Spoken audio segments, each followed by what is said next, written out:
मोदी अपनी सबसे बड़ी डिप्लोमेटिक यात्रा के लिए मैदान में उतर चुके हैं। इस बार मकसद सिर्फ सफर नहीं बल्कि भारत को दुनिया के पावर गेम का मुख्य प्रभावशाली भागीदार बनाना है।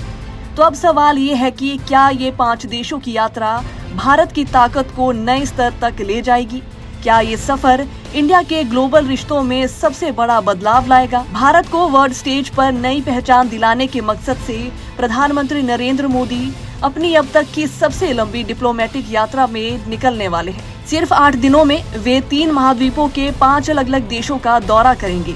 2 से 9 जुलाई के बीच मोदी घाना, त्रिनिदाद और टोबैगो, अर्जेंटीना, ब्राजील और नामीबिया का दौरा करेंगे, जहां वो नए समझौते करेंगे और इंडिया की फॉरेन पॉलिसी को और असरदार बनाएंगे। ये सिर्फ एक यात्रा नहीं बल्कि भारत की बढ़ती वैश्विक छवि और राजनीतिक रणनीति का महत्वपूर्ण परिणाम है। हर देश की अपनी खास अहमियत है। घाना और नामीबिया में मोदी ऊर्जा, खनन और संरक्षण जैसे महत्वपूर्ण क्षेत्रों में चर्चा करेंगे।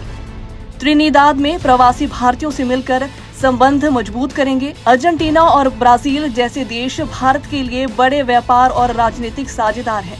ब्राजील में मोदी ब्रिक्स सम्मेलन में भी शामिल होंगे, जहां वैश्विक शक्ति संतुलन पर चर्चा होगी।